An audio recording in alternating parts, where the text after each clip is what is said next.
Il y a des choses qu'on a du mal à dire, d'autres choses qu'on n'ose absolument pas dire. Oui, mais qu'est-ce que c'est et surtout pourquoi est-ce qu'on n'ose pas dire tout ça? C'est ce qu'on va voir dans cette vidéo ou dans ce podcast. Bonjour à toutes et à tous mes enfants et bienvenue dans cette nouvelle vidéo ou ce nouveau podcast dans lequel nous allons parler, tu l'auras compris, de toutes ces choses qu'on n'ose pas dire. Au-delà de ces choses qu'on n'ose pas dire, ce qui m'intéresse vraiment c'est de comprendre pourquoi on n'ose pas les dire. Qu'est-ce qui fait qu'on se censure finalement? C'est la question que je vous ai posée à toutes et à tous sur Instagram. Merci d'être toujours aussi nombreuses et nombreux à réagir. Non seulement c'est très intéressant mais en plus ça fait plaisir. Alors c'est parti.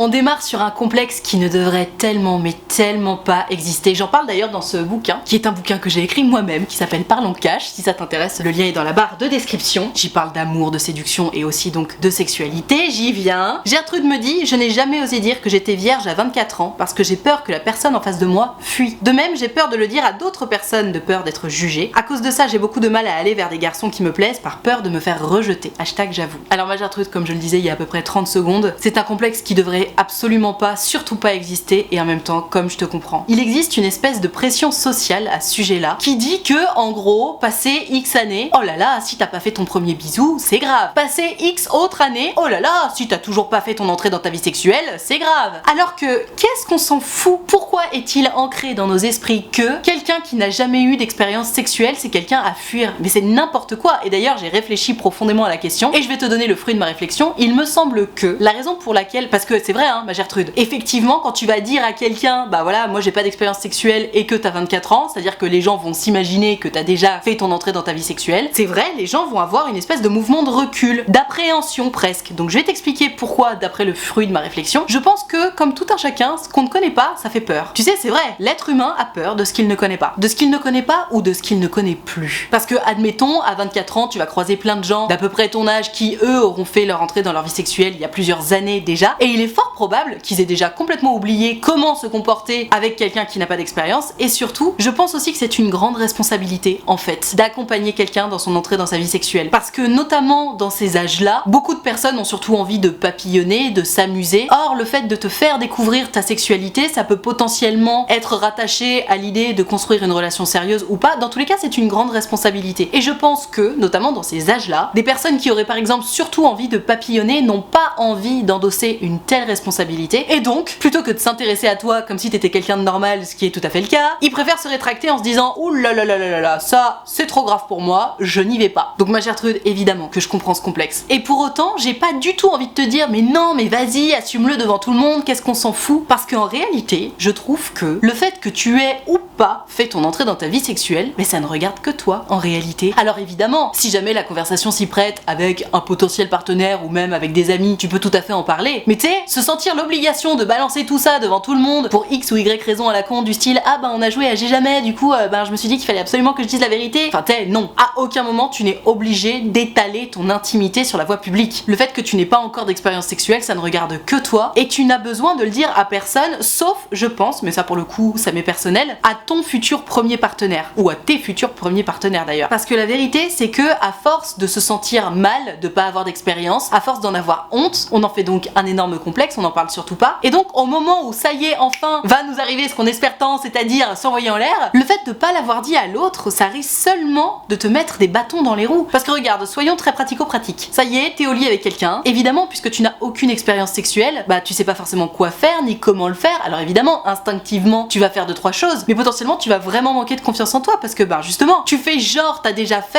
alors qu'en fait t'as pas fait et donc tu te fous la pression. Alors que si tu le dis à ton ou ta partenaire que c'est ta première fois, il ou elle sera informé de la situation et informé donc du fait que potentiellement tu vas manquer de confiance en toi, que potentiellement t'auras un peu plus besoin / envie d'être guidé. Toi de ton côté tu vas te sentir beaucoup plus libre de poser des questions. Enfin tu vois, c'est tellement plus sain et relaxant de dire les choses. Et d'ailleurs, soit dit en passant, c'est aussi une très très bonne façon de faire l'écrémage parce que je sais pas ce que t'en penses hein, mais pour ma part, pour mon ou mes premiers partenaires sexuels et pour n'importe quel partenaire sexuel d'ailleurs, si le simple fait que je dise coucou, en fait j'ai zéro expérience sexuelle, ça le fait fuir, c'est que clairement j'avais pas envie de m'envoyer en l'air avec cette personne et vraiment c'est bon débarras. Alors je sais qu'au bout d'un moment on est en mode non mais je m'en fous, vas-y je veux juste de l'expérience, je comprends, mais rappelons-nous bien une chose absolument essentielle quand même, on est toutes et tous passés par là, on a toutes et tous tous eu un jour 0 expérience sexuelle. Donc c'est pas la honte en fait. Oui, effectivement, ton heure a l'air d'arriver un peu plus tard que celle des autres, mais ce n'est pas la honte, c'est pas grave. Ça définit pas ta valeur en fait. Et d'ailleurs, dernier petit point à ce sujet-là, plus tu vas en faire un complexe, plus ça risque d'effrayer les autres. Alors que plus tu vas réussir à assumer cette idée-là, encore une fois pas sur la voie publique, hein, comprenons-nous bien, mais juste voilà, quand la conversation s'y prête et que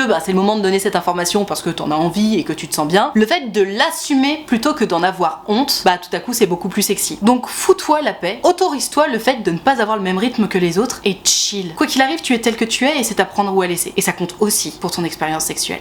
Ok, donc je ne m'attendais absolument pas à ce genre d'histoire en définissant le sujet de cette vidéo. On part sur Gertrude qui a littéralement une double vie. Elle me dit « Hello Nad, je n'ai jamais osé le dire, mais je suis avec mon mec depuis bientôt 1 an. Je me projette avec lui de ouf, mais vraiment. Nos familles se connaissent, il est stable, bref, le mec parfait. Sauf qu'on se voit pas souvent parce qu'on n'étudie pas du tout dans les mêmes endroits, et puis il part souvent en vacances, etc. Je l'ai trompé plusieurs fois, c'était juste physique, mais j'arrive vraiment à gérer la double vie. D'accord, et tu me lâches ça comme ça, normal. C'est super chelou, pourtant je l'aime tout ça, et je sais qu'il n'est pas du tout open pour une relation libre, donc voilà. Gros bisous Nat, continue comme ça, je t'adore et j'espère que ton baby va pour le mieux. Alors oui, mon baby va pour le mieux, je te remercie, mais Gertrude, comment tu peux m'expliquer que tu aimes ce mec, que tu te projettes de fou avec lui, que c'est le mec idéal parce qu'il est stable, ceci, cela, quand toi, tu lui plantes des couteaux dans le dos comme ça? Ah oui, bon je l'ai trompé plein de fois, mais bon, ça va, je gère la double vie. Non mais, tu sais, tu veux une médaille? Mais enfin, on fait pas ça, c'est horrible. T'es en train de m'expliquer que t'as trouvé le mec idéal, que genre il est parfait, mais que toi, tu le niques sans scrupule. Genre pas de problème, tu l'as trompé et tout, mais bon, ça va, t'arrives à gérer la double vie. Oh, Gertrude, je suis désolée, mais il faut que je te le dise là, t'es une maxi bitch, hein. On fait pas ça, hein. Ne serait-ce que pour ton karma, t'es en train de te mettre du mauvais karma à balle dans la face. Oui, je crois beaucoup au karma, mais bon, ça n'engage que moi. Mais même juste pour lui, c'est ça que tu veux pour lui? Tu oses me dire que tu l'aimes, mais tu le trahis, et genre t'as même pas l'air de te sentir coupable, quoi. Remarque, de toute façon, que tu te sentes coupable ou pas, ça change rien. Seul le résultat compte, tu l'as trompé. Et comme tu me dis oui, mais il a pas l'air trop chaud pour une relation libre, etc., j'ai l'impression qu'en gros, ton objectif c'est de continuer comme ça. Mais c'est pas possible, Gertrude, on peut pas faire ça, si tu veux. Éthiquement parlant, on ne peut pas se comporter comme ça. Donc je comprends tout à fait que tu n'oses pas le dire, parce que ça te met un peu en porte-à-faux, cette histoire. Donc si tu veux mon avis, là, soit tu arrêtes tes conneries, et bon tu vivras dans la culpabilité de ces histoires, mais comme je disais, t'as l'air de plutôt bien le vivre, soit tu le quittes, ce garçon. Mais tu sais, rester avec lui en me disant ah là là, il est trop stable, donc dans quelques années comme ça on restera ensemble, mais moi en attendant je fais mes petites affaires et je m'envoie en l'air avec qui j'ai envie, non, c'est pas possible. Je sais pas quel âge vous avez, mais je regarde, de toute façon ça change rien l'âge, mais je suis juste une grosse fouine. Ouais, t'as pas l'air bien vieille, mais dans tous les cas, on fait pas ça, Gertrude, on fait pas ça, c'est pas joli. J'espère que tu verras ce bout de vidéo parce que, encore une fois, si tu aimes ce garçon, mais libère-le. Si le fait que tu aies besoin d'avoir une vie sexuelle et que donc la distance est compliquée à gérer pour toi, que tu l'aimes ou pas, quitte-le. Si le résultat c'est je peux pas m'empêcher de le tromper, tu lui manques de respect à ce pauvre garçon. Et s'il est exceptionnel comme t'as l'air de me le dire, putain, il mérite pas ça quoi. Mais d'ailleurs personne ne mérite ça, personne ne mérite d'être trompé en couple. Donc ma Gertrude, fais un choix, mais reste pas dans cette situation là parce que c'est juste pas possible. Ah non mais ça c'est le genre d'histoire qui me fend le cœur. C'est-à-dire que c'est court mais intense comme elle le dit elle-même. Gertrude nous raconte: mon histoire est bien courte mais efficace. J'étais en crush sur le même garçon pendant 4 ans. 4 ans les gars. Et je n'ai jamais réussi à lui dire. Je suis passée à autre chose maintenant, je t'embrasse, toi et ta petite famille, signé Gertrude. Hashtag j'avoue. Mais oui mais Gertrude, mais non. Bon alors toi de toute façon t'es passée à autre chose, donc j'ai envie de te dire, foutu pour foutu, tant pis. Mais toi qui regarde cette vidéo ou qui écoute ce podcast, si jamais t'es dans cette situation là, mais d'ailleurs que ça fasse 3 mois ou 3 ans que t'es sur la même personne, à un moment donné il faut dire les choses. Très souvent quand je dis ça, notamment aux personnes qui vont prendre rendez-vous avec moi sur mon site utilefutile.fr pour me raconter leurs histoires, etc. Quand je dis allez vas-y, il faut que t'avoues tes sentiments, comme ça au moins tu seras fixé, les gens me répondent quoi? Ils me disent mais non parce que si je fais ça j'ai peur de le ou la perdre. Mais en fait, soit la réponse est oui et t'as tout gagné, soit la réponse est non et effectivement tu vas perdre cette personne de ton entourage. Mais c'est pour le mieux en fait, parce que passer du temps avec quelqu'un dont on est amoureux et qui ne veut pas de nous en retour, mais c'est un supplice. C'est horrible. Et oui, je dis ça avec beaucoup de passion parce que putain, moi aussi je l'ai vécu. On l'a toutes et tous vécu, je pense. En tout cas, je le souhaite à personne parce que c'est horrible d'avoir sous le nez cette personne qui te fait vibrer mais tellement fort et qui veut juste pas de toi quoi. Ou qui n'a juste pas l'information, mais quoi qu'il en soit. Si cette personne, ne sachant pas que t'es love de toi, ne te calcule pas particulièrement et n'est pas spécialement en train de te faire du gringue, c'est que potentiellement effectivement les sentiments ne sont pas partagés. C'est donc tout à fait légitime effectivement de se dire que oh non mais si je lui avoue mes sentiments, j'ai peur de le ou la perdre. On est d'accord. Mais en fait, il vaut mieux perdre cette personne, s'éloigner de cette personne et puis faire le deuil de cette relation qui n'existera jamais, plutôt que de rester encore une fois dans cette situation de supplice. C'est horrible. Et d'ailleurs même pire, selon les variantes Cette personne va te raconter ces histoires love, toi tu vas le conseiller en mode ah ouais vas-y trop cool, sors avec cette personne alors que t'as le cœur en miettes, tu vas le voir ou la voir sous ton nez avec quelqu'un d'autre que toi, non mais c'est horrible. Pourquoi s'infliger une telle chose? Il vaut vraiment mieux souffrir du deuil d'une relation qui n'existera pas que de souffrir cette espèce de supplice de voir tous les jours cette personne qu'on aime et qui ne nous aime pas en retour sans réussir du tout à passer à autre chose, parce que quand on a cette personne sous le nez toute la journée et qu'on passe du temps avec, on n'est clairement pas en train de l'oublier, hein. On est en train de rajouter du grain à moudre, on n'est pas en train d'en enlever. Donc merci ma Gertrude pour cette histoire et j'espère surtout que ça aidera certaines personnes qui nous écoutent et qui sont dans ta situation, parce que c'est trop important, retiens bien ça. Il vaut mieux être fixé que de rester dans l'ignorance. Rester dans l'ignorance, c'est une perte de temps et d'énergie. À bon entendeur. Attention, accroche-toi, c'est une histoire bien triste. C'est Gertrude qui nous raconte sa première fois qui clairement s'est pas du tout bien passée puisqu'elle en avait pas envie. Elle s'est littéralement forcée par peur de perdre un garçon. Et je vais te lire cette histoire en espérant que potentiellement ça puisse servir de leçon à qui que ce soit. Elona, j'espère que tu vas bien. Je vais te raconter une histoire qui s'est passée quand j'étais en première. J'ai eu un gros crush sur un garçon de ma classe. Il m'a fait tourner en rond pendant plusieurs mois en me disant que j'étais moche, qu'il ne sortirait jamais avec moi, disant à ses amis, je cite, qu'il voulait juste me baiser. Entre parenthèses, oui oui, avec ces mots-là et d'autres jolies choses du genre. Alors, juste pour la petite histoire, rappelons que quelqu'un qui te traite de cette façon-là, jamais, jamais, jamais de la vie on lui donne l'heure. Hein. Jamais, jamais. Qu'on soit en première, qu'on ait 30 piges ou 70 ans, quelqu'un qui nous manque de respect comme ça, ce n'est absolument pas normal et c'est grave même. Je ne sais pas pourquoi, mais j'ai continué à espérer après lui. Alors moi je sais pourquoi, c'est sans doute parce que tu manquais terriblement de confiance en toi. Au bout de quelques mois, il a fini par me demander de sortir avec lui, mais il m'a dit qu'il voudrait vraiment qu'on fasse l'amour ensemble la première fois qu'on se verrait seulement tous les deux. Il me l'a répété de nombreuses fois. De mon côté, je ne pensais pas du tout à ça, je ne me sentais pas prête du tout, mais on l'a fait alors qu'on sortait ensemble depuis seulement 4 jours. On n'a pas fait de préliminaire, rien. J'ai donc commencé ma vie sexuelle sous la contrainte parce que j'avais peur de perdre un garçon. C'est dur pour moi d'en parler parce que j'ai honte d'avoir espéré autant après quelqu'un comme ça. J'ai honte d'être entrée dans ma vie sexuelle sans avoir appris à connaître mon propre corps, mes envies, mes besoins. Je n'en parle pas parce que j'ai peur qu'on ne me comprenne pas. Hashtag j'avoue.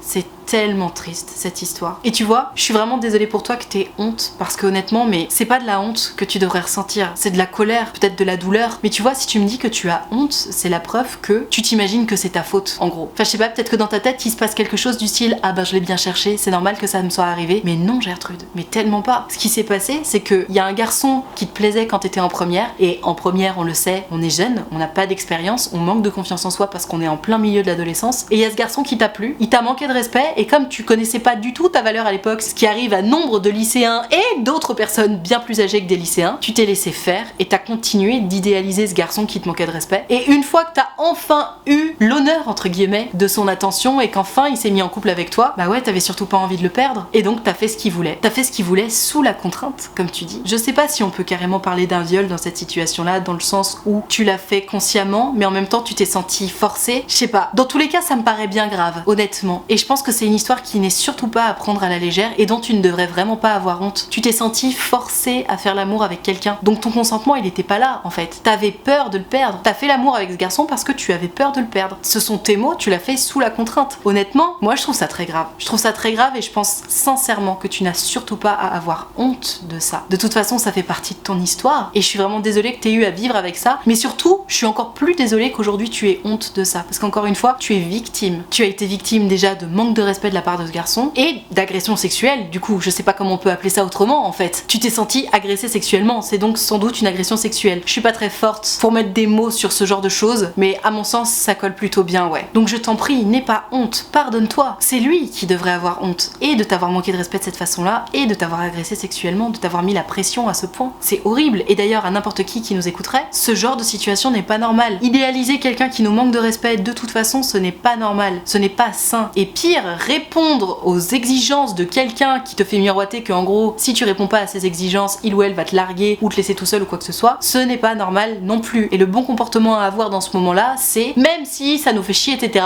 de dire ok, pas de problème. Salut. Mais vraiment, vraiment, vraiment, j'insiste. Ne jamais, au grand jamais, se forcer à faire quoi que ce soit et encore moins en matière sexuelle. Merci pour ce partage, ma Gertrude, et j'espère que ça t'aura aidé peut-être à ouvrir les yeux malgré tout sur ce qui t'est arrivé. Tu n'as pas à avoir honte. Tu es victime. La victime n'a jamais à avoir honte.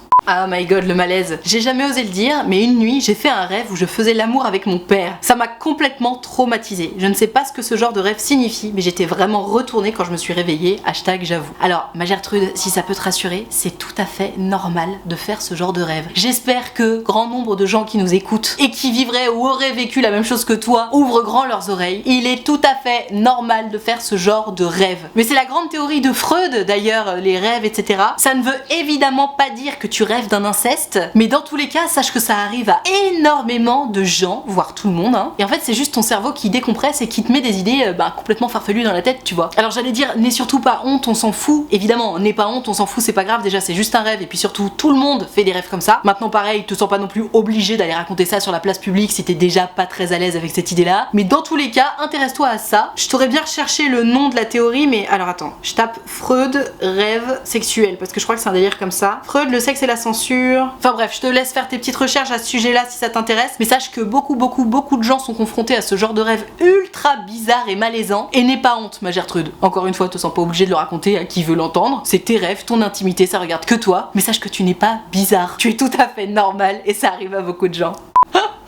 La situation malaisante, et puis alors là, ça a vocation à durer. Gertrude me dit, j'ai rencontré mon mec, avec qui j'ai maintenant un bébé, parce que je sortais avec son frère. Oh. Maintenant, c'est le parrain de mon fils. On n'en parle jamais. Oh, la situation de ouf. Et en même temps, enfin tu sais, bon t'es sorti avec le premier frère parce qu'il se passait un truc, et puis tu t'es rendu compte qu'il y avait cette vibes d'ADN qui te plaisait, mais avec ce petit truc en plus chez l'autre frère. Bon c'est comme ça, mais j'avoue, c'est bizarre comme situation. Mais j'ose espérer que tout le monde a fait le deuil de la première relation. Oh, non mais j'avoue, ça me gêne rien que d'y penser. Je comprends, ça doit pas être facile à vivre. Mais de l'eau a du coup de lait sous les ponts, et puis maintenant que vous avez un enfant, tout ça. Mais c'est drôle que vous n'en parliez jamais, et en même temps c'est normal. Genre je me mets à la place du frère, tu vois, des deux frères d'ailleurs. Peut-être que tout le monde a pas trop envie de se rappeler ce souvenir-là, je sais pas. Mais force à toi du coup, parce que ça doit être un peu gênant de temps en temps quand même. Oh non, mais l'histoire regrettable. Gertrude me dit, Elonade, il y a 10 ans, j'avais donc 13 ans, j'ai fait ma première fois avec un ami d'enfance, entre parenthèses on a le même âge. Il était amoureux de moi et c'était réciproque, sauf que j'ai paniqué parce que j'avais peur de cette première relation. Je n'avais aucune idée de comment me comporter en couple, j'avais peur de le perdre, mais aussi que mes parents apprennent qu'on avait couché ensemble aussitôt, car je savais que la moyenne est de 17 ans.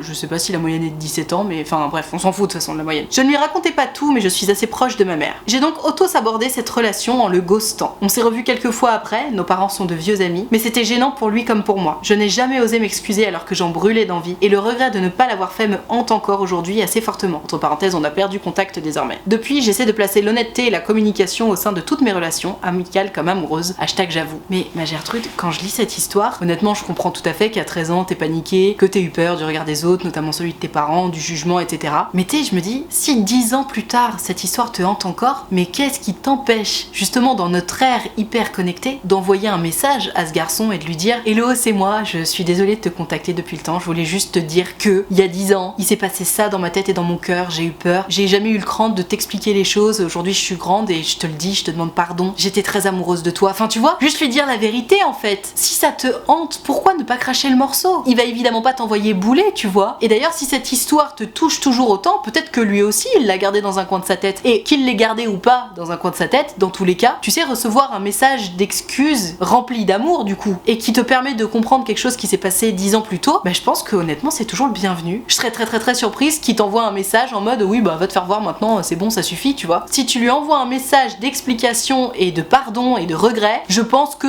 au moins il te répondra quelque chose du style merci pour ton message, tu vois. Et peut-être même que potentiellement il te proposera d'aller boire un verre, on ne sait pas. Mais moi ce que je vois là, c'est que t'as cette histoire en travers de la gorge depuis 10 ans et que t'as absolument besoin de cracher le morceau. Alors vas-y ma Gertrude, envoie-lui un message. Trouve son Insta, son mail, son 06, ce que tu veux, prends ton temps pour rédiger ce message là et envoie-le quoi. Et puis surtout tu me racontes ce qu'il t'aura répondu après, parce que ça du coup ça m'intéresse beaucoup. Mais vas-y ma Gertrude, vas-y. De toute façon t'as rien à perdre, il est déjà sorti de ta vie. Donc au mieux il revient dans ta vie et puis au pire bah voilà il te dira merci et puis goodbye. Donc go. Sur cette bonne parole, je vais m'arrêter là pour cette vidéo sur ce que vous n'osez pas dire. Merci encore d'être aussi nombreux à répondre. J'ai évidemment pas pris toutes les histoires, peut-être que je ferai un épisode numéro 2 si ça vous a plu. Si t'as kiffé, en tout cas n'hésite pas à mettre un pouce bleu ou à noter ce podcast. Tu peux évidemment t'abonner à cette chaîne YouTube et à cette chaîne de podcast. Pour pouvoir me raconter ton histoire en direct et en privé, tu le sais, c'est possible. Il te suffit de prendre rendez-vous sur mon site utilefutile.fr. Tu pourras prendre un rendez-vous de 20 minutes ou de 45 minutes et tu peux choisir de me raconter tout ça à l'écrit, au téléphone ou en visio, selon ce que tu préfères. Dans tous les cas, si tu as envie envie de prendre rendez-vous avec moi mais que t'oses pas ou que t'as peur ou quoi que ce soit, sache que tu ne me déranges pas, c'est toujours un grand plaisir pour moi de vous avoir en rendez-vous. Donc tu n'hésites pas, utilefutile.fr, le lien est dans la barre de description. Tout ceci étant dit, merci infiniment d'avoir suivi cette vidéo en entier et moi en attendant la prochaine vidéo, je te fais des très gros bisous.